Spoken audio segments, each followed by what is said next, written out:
Hello दोस्तों, आज की इस वीडियो में आपका बहुत बहुत स्वागत है। तो आज इस वीडियो में देखने वाले हैं हिंदी वाच्य से देखने वाले हैं। हिंदी वाच्य क्या होता है, उसकी परिभाषा क्या होती है, कितने प्रकार के होते हैं, पूरा संपूर्ण वाच्य आज इस वीडियो में कवर करने वाले हैं।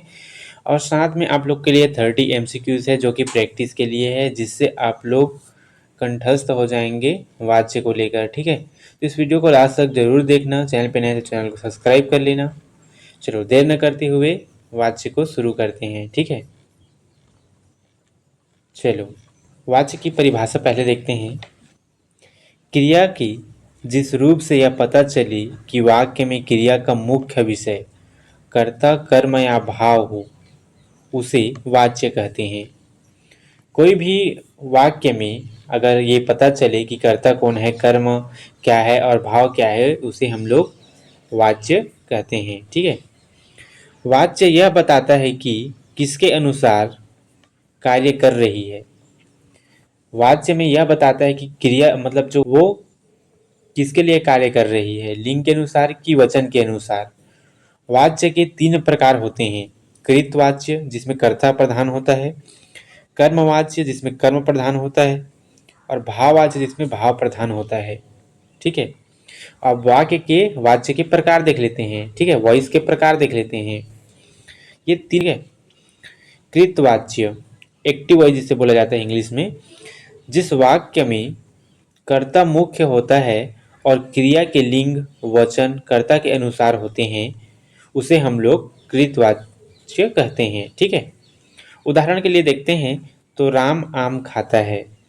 यहाँ खाता है क्रिया और राम के अनुसार हो रहा है। ठीक है, इस प्रकार कृतवाच्य हो जाता है कर्मवाच्य।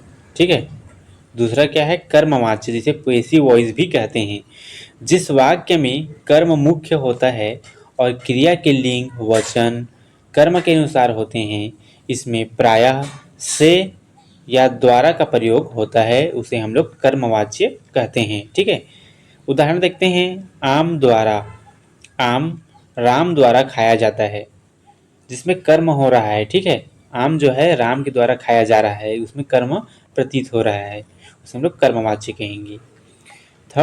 तीसरा आता है भाववाच्य।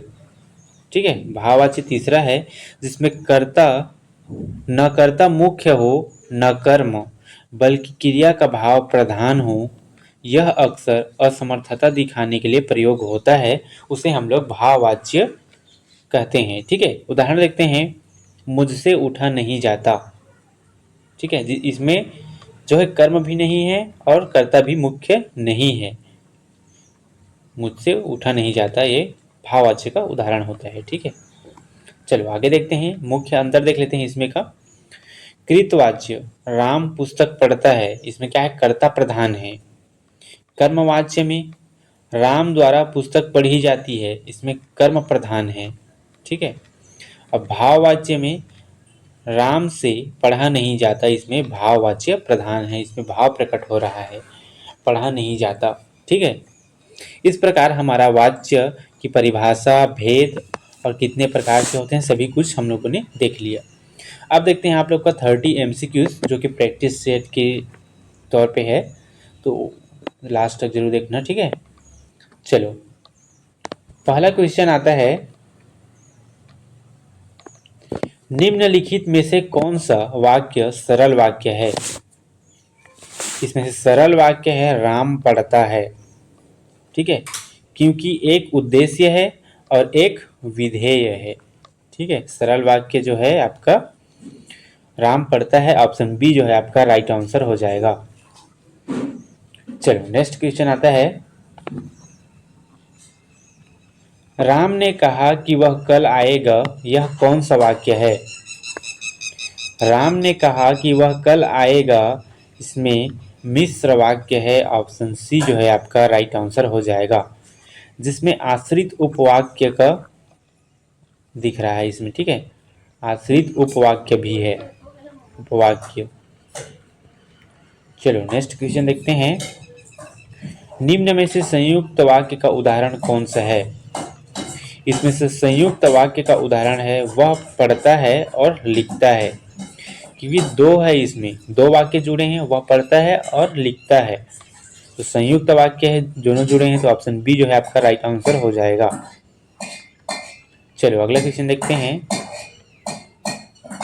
वह लड़का जो कल आया था मेरा भाई है में उपवाक्य क्या है? वह लड़का जो कल आया था मेरा भाई में है उपवाक्य जो कल आया था। जो कल आया था, वह लड़का जो कल आया था, उसमें उपवाक्य है। ठीक है, ऑप्शन बी जो है आपका राइट आंसर हो जाएगा। नेक्स्ट क्वेश्चन देखते हैं। निम्नलिखित में से कौन सा वाक्य अशुद्ध है? इनमें से अशुद्ध वाक्य हो जाता है आपका वह बहुत अच्छा लड़का है जो हमेशा पढ़ता रहता है। ऑप्शन सी जो है आपका राइट आंसर हो जाएगा। नेक्स्ट क्वेश्चन देखते हैं। चूंकि वह बीमार था इसलिए वह स्कूल नहीं गया। यह वाक्य किस प्रकार का है? ये मिश्र प्रकार का वाक्य है। चूंकि वह बीमार था इसलिए वह स्कूल नहीं गया, मिश्र है। ठीक है, ऑप्शन सी जो है आपका राइट आंसर हो जाएगा। इसके साथ आश्रित उपवाक्य और मिश्र उपवाक्य भी शामिल है, आश्रित भी है इसमें, याद रखेंगे। चलो नेक्स्ट क्वेश्चन आता है 7 नंबर का। वाक्य का मुख्य भाग क्या कहलाता है? वाक्य का मुख्य भाग प्रधान वाक्य कहलाता है। ऑप्शन बी जो है आपका राइट आंसर हो जाएगा। नेक्स्ट क्वेश्चन देखते हैं। राम पढ़ता है परंतु श्याम खेलता है, यह किस प्रकार का वाक्य है? राम पढ़ता है परंतु श्याम खेलता है में संयुक्त प्रकार का वाक्य है। ऑप्शन बी जो है आपका राइट आंसर हो जाएगा। चलो नेक्स्ट क्वेश्चन आता है। निम्नलिखित में से कौन सा वाक्य मिश्र वाक्य नहीं है? तो राम और सीता दोनों जा रहे हैं, ये मिश्र वाक्य नहीं है। ऑप्शन सी जो है आपका राइट आंसर हो जाएगा। इसमें कर्ता को जोड़ने के लिए और का प्रयोग किया जाता है। ठीक है, इसमें कर्ता को जोड़ने के लिए और का प्रयोग किया गया है। चलो नेक्स्ट क्वेश्चन आता है। वह जोर से हंसा, यह वाक्य किस प्रकार का है? वह जोर से हंसा में सरल वाक्य है। ठीक है, ऑप्शन ए जो है आपका राइट आंसर हो जाएगा। चलो नेक्स्ट क्वेश्चन आता है 11 नंबर का। वाक्य में कितने मुख्य खंड होते हैं? वाक्य में दो मुख्य खंड होते हैं। ऑप्शन बी जो है आपका राइट आंसर हो जाएगा, जिसमें एक उद्देश्य होता है, जिसमें एक उद्देश्य और दूसरा जो होता है विधेय। ठीक है, चलो अगला क्वेश्चन देखते हैं। मैंने उससे कहा कि वह चुप रहे में कि चुप रहे क्या है? में चुप रहे वह है आश्रित उपवाक्य। ऑप्शन बी जो है आपका राइट आंसर हो जाएगा। नेक्स्ट क्वेश्चन देखते हैं। निम्नलिखित में से शुद्ध वाक्य चुनिए। इसमें से शुद्ध वाक्य है वह किताब पढ़ रहा है। ऑप्शन ए जो है आपका राइट आंसर हो जाएगा। नेक्स्ट क्वेश्चन देखते हैं। यदि तुम पढ़ोगे तो पास हो जाओगे, इस वाक्य यह वाक्य किस प्रकार का है? यदि तुम पढ़ोगे तो पास हो जाओगे, इस वाक्य में मिश्र वाक्य है। ऑप्शन बी जो है आपका राइट आंसर हो जाएगा।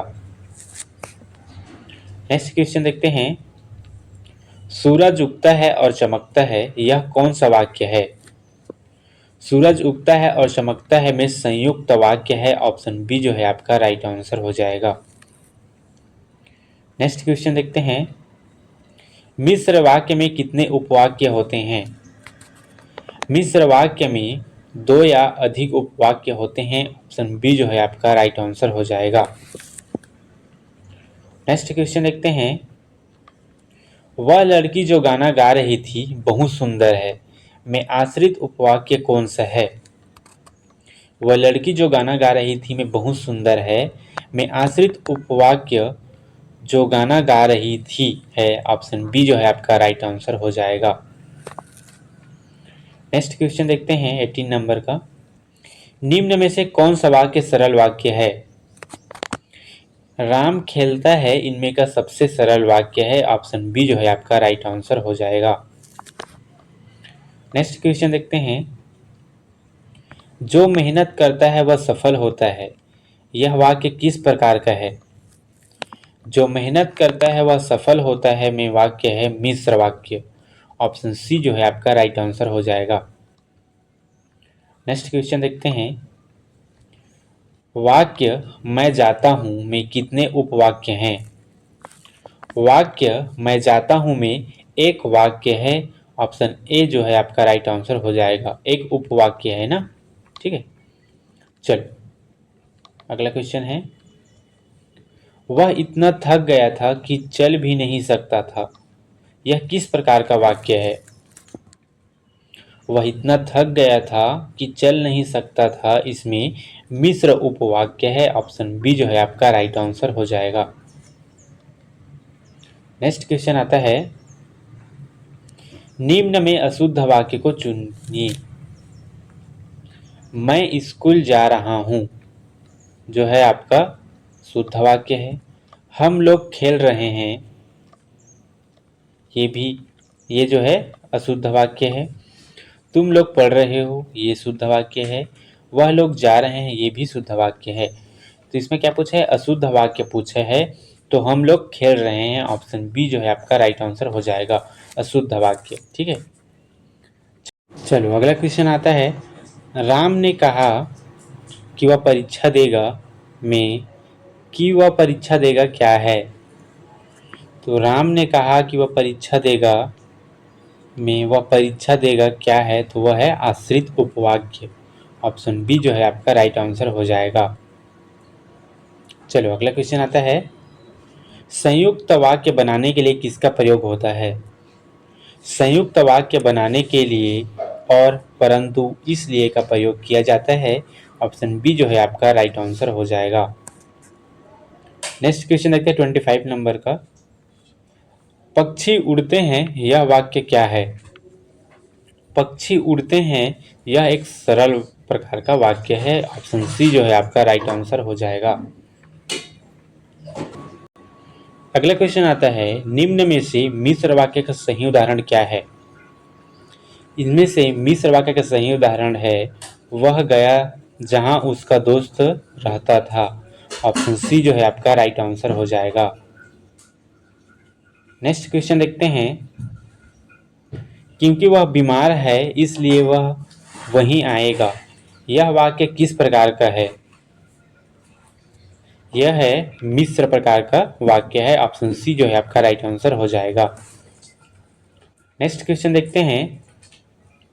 वाक्य के भेद मुख्य रूप से कितने होते हैं? वाक्य के भेद मुख्य रूप से 3 प्रकार के होते हैं। ऑप्शन बी जो है आपका राइट आंसर हो जाएगा। नेक्स्ट क्वेश्चन देखते हैं। जो व्यक्ति ईमानदार होता है वह सम्मान पाता है में प्रधान वाक्य क्या है? जो व्यक्ति ईमानदार होता है वह सम्मान पाता है में प्रधान है वह सम्मान पाता है। ऑप्शन बी जो है आपका राइट आंसर हो जाएगा। नेक्स्ट क्वेश्चन देखते हैं। वह पढ़ता है तथा लिखता है वह वाक्य क्या है?